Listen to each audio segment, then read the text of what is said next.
రాజశేఖర్ రెడ్డి గారు కాంగ్రెస్ పార్టీ తరపున ఆయన ముఖ్యమంత్రిగా ఉండగా చనిపోయారు. అకాల మరణం, దుర్మరణం. రెండవ విడత వరుసగా ముఖ్యమంత్రిగా బాధ్యతలు చేపట్టిన కొన్ని నెలల్లోనే ఆయన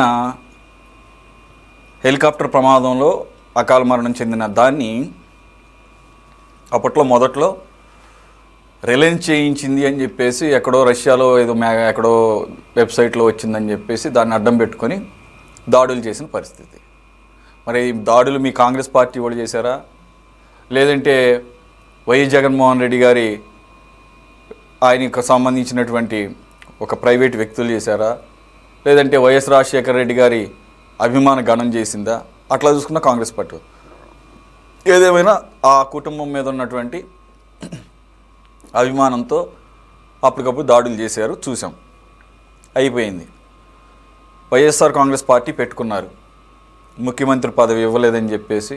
అదేమంటే అప్పుడు చనిపోయిన వాళ్ళందరూ రాజశేఖర రెడ్డి గారి మరణం తట్టుకోలేక వాళ్ళందరినీ పరామర్శిస్తానంటే మీ కాంగ్రెస్ పార్టీ అధిష్టానం వారించింది కాబట్టి దాన్ని కారణంగా చూపిస్తూ, లేదు నేను కాంగ్రెస్ పార్టీ నుంచి బయటకు వచ్చేసి అప్పుడు నేను అనుకున్నది చేస్తాను అని వైఎస్ఆర్ కాంగ్రెస్ పార్టీ పెట్టుకున్నారు. ఇక రాష్ట్రం విడిపోయిన నేపథ్యం ఇవన్నీ కూడా మీ పార్టీని పూర్తిగా వీకెండ్ చేసేసింది. మరి ఆయన గత 12 సంవత్సరాలుగా దాదాపుగా ఇంకా మాట్లాడితే ఇంకా ఎక్కువే, ఆయన పార్టీ పెట్టిన దగ్గర నుంచి కౌంట్ చేసుకుంటే. మరి ఆయనకు అవసరం వచ్చినప్పుడే మళ్ళీ రాజశేఖర రెడ్డి గారి మరణాన్ని బయటికి తీయటం. అక్కడ ఆయన ఒక్కళ్ళే కాదు, పైలట్లు కూడా చనిపోయారు. వాతావరణం బాగాలేదు, క్లియర్గా తెలుసు.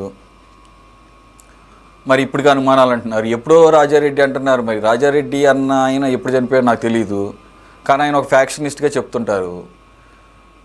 ఆయన లక్షణాలు ఎక్కువ జగన్మోహన్ రెడ్డి గారికి వచ్చి అంటున్నారు. మరి దాన్ని దృష్టిలో పెట్టుకొని మళ్ళీ తలుచుకున్నారు. రాజారెడ్డి గారిని కూడా ప్రత్యర్థులు చంపారు, వాళ్ళని కావాలంటే నేను ఏదైనా చేయగలను, నేను అటువంటి రాజకీయాలు నేర్చుకోలేదు మా నాన్నగారి దగ్గర నుంచని. రాజారెడ్డి రాజ్యాంగం అని చెప్పేసి ఒక నెగిటివ్ ఉంటే దాన్ని ఇప్పుడు ఆయన ఎండోర్స్ చేసుకుంటా అన్ని ఎలా చూడాలి? ఇన్ని సంవత్సరాలు మాట్లాడింది మళ్ళీ వాళ్ళ తాతగారి మరణం గురించి మాట్లాడటం, ఈ జరిగిపోయినటన్నింటి తవ్వుకొని వాటికి ఒక క్లారిటీ లేకుండా ఇప్పటివరకు వివేకానంద రెడ్డి గారి మర్డర్ కేసు విషయమే తేలలేదు. ఓ పక్కన సిబిఐ ఏమో నీ పక్కన ఉన్నటువంటి అవినాష్ రెడ్డిని ఏఐటీగా పెడితే ఇప్పటికీ కూడా అది ప్రత్యర్థులు చేశాడని చెప్పి చెబుతూ ఉంటారు. అంటే ఎవరు చేశారు? కాంగ్రెస్ పార్టీ వాళ్ళు ఏమైనా చేశారా, లేదంటే టీడీపీ వాళ్ళు ఏమైనా చేశారా? అంటే ఇప్పుడు నేను కాంగ్రెస్ పార్టీని కూడా ఎందుకంటే ఆయన ఎప్పుడే ఎవరినైనా అనొచ్చు, చెప్పలేము. అది ఇప్పటివరకు టీడీపీ, తర్వాత సొంత కూతురు అల్లుడు చేశాడు, లేదంటే ఆయన రెండో పెళ్లి చేసుకున్నాడు, వాళ్ళు చేశారు, ఆస్తులు గొడవ. ఏంటిది? ఈయన రాజకీయాలు చేద్దామని అనుకుంటున్నారా, లేదంటే కనుక ఏదో ఇలాగ దాన్ని ఏమంటారు మసాలా మాటలు మాట్లాడటం గంటల తరబడి, లేకపోతే ఆ పార్టీకి లేకపోతే ఆ పార్టీకి ఉన్న క్యాడర్కి ఇవే ఇష్టపూర్వకంగా ఉంటాయనేది ఆయన నమ్మకమా సార్? సురేష్ గారు, ముందుగా మీకు మన ఛానల్ వీక్షకులకి ప్యానల్లో ఉన్న మిత్రులందరికీ కూడా శుభ సాయంకాలం అండి. అందరికీ నమస్కారం. ఇప్పుడు ఈరోజు జగన్మోహన్ రెడ్డి గారు ప్రెస్ మీట్లో దాదాపు ఆయన 150 పాయింట్లకు పైగా లిస్టు చదివారు. అనేక అంశాలని ఆయన మాట్లాడారు. ఆ అంశాల్లో ప్రధానమైనది ఏంటంటే తన కుటుంబంలో జరిగిన మర్డర్లు, అట్లాగే గొడ్డల పార్టీ ఎవరిది, గన్ పార్టీ ఎవరిది, అట్లాగే శవాల రాజకీయాలు, అమరావతిలో అవినీతి, అట్లాగే రాక్షస పాలన జరుగుతుంది రాష్ట్రంలో, జంగిల్ పాలన, జంగిల్ రాజు పరిపాలన, చేసిన వాగ్దానాలు అన్నీ వమ్ము చేసి ప్రజల్ని చంద్రబాబు నాయుడు గారు మోసం చేస్తున్నారనే ఒక చిట్ట. ఇవన్నీ కూడా ఒక 5-6 భాగాలుగా విభజిస్తే కనుక ఈ 150 పాయింట్స్ని ఒక 5-6 భాగాలు అవుతాయి. వీటి గురించి ఆయన ప్రధానంగా ప్రస్తావించారు.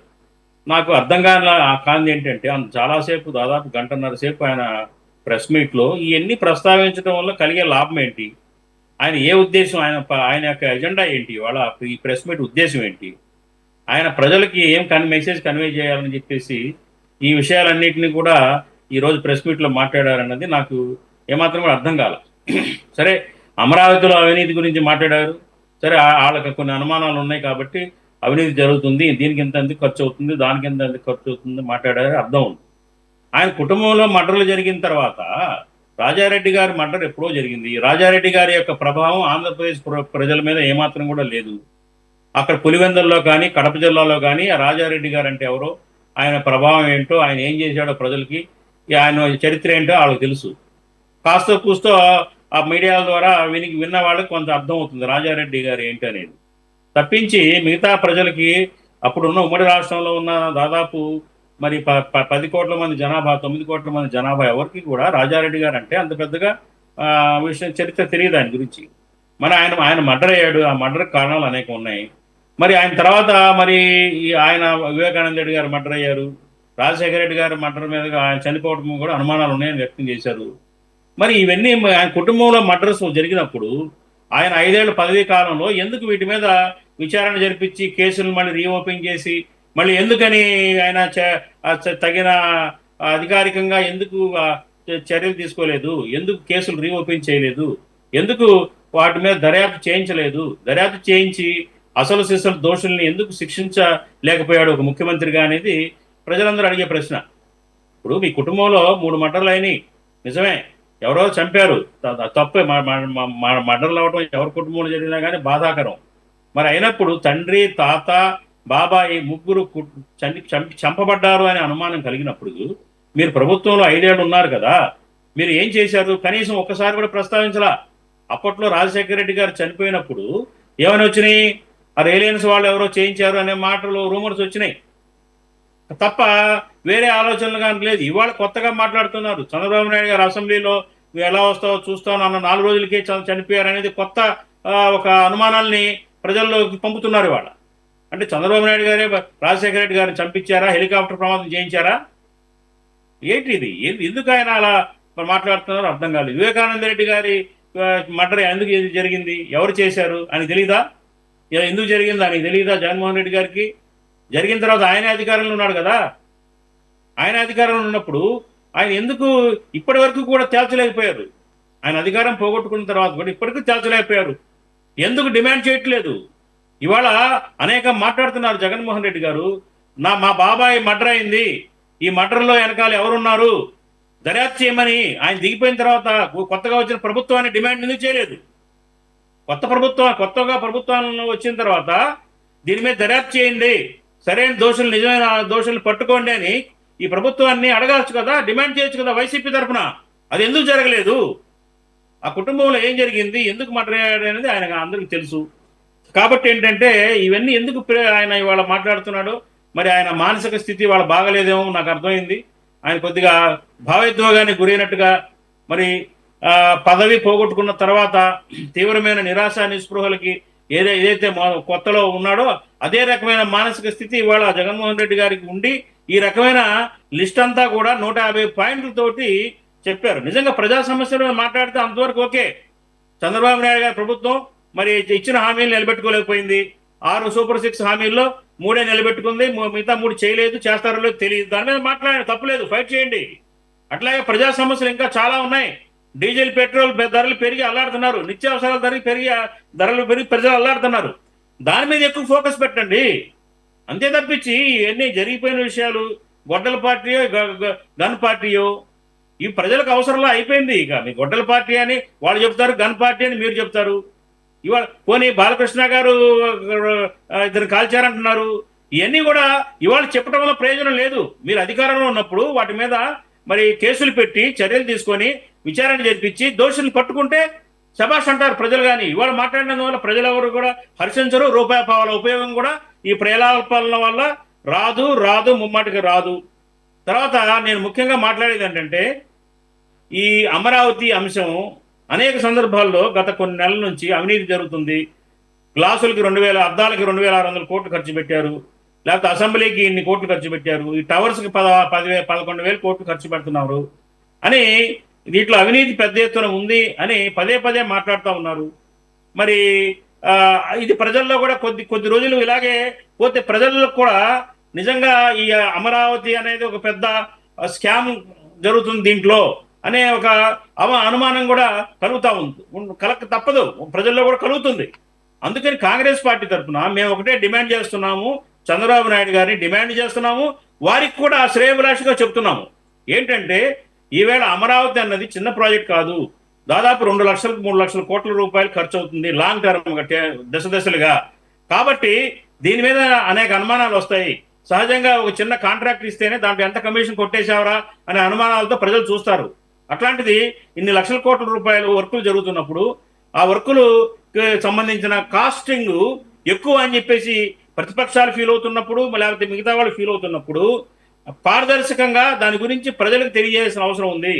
అందుకనే కాంగ్రెస్ పార్టీగా మేము మరి ఎన్డీఏ ప్రభుత్వాన్ని, చంద్రబాబు నాయుడు గారిని మేము డిమాండ్ చేస్తున్నాము, అడుగుతున్నాం.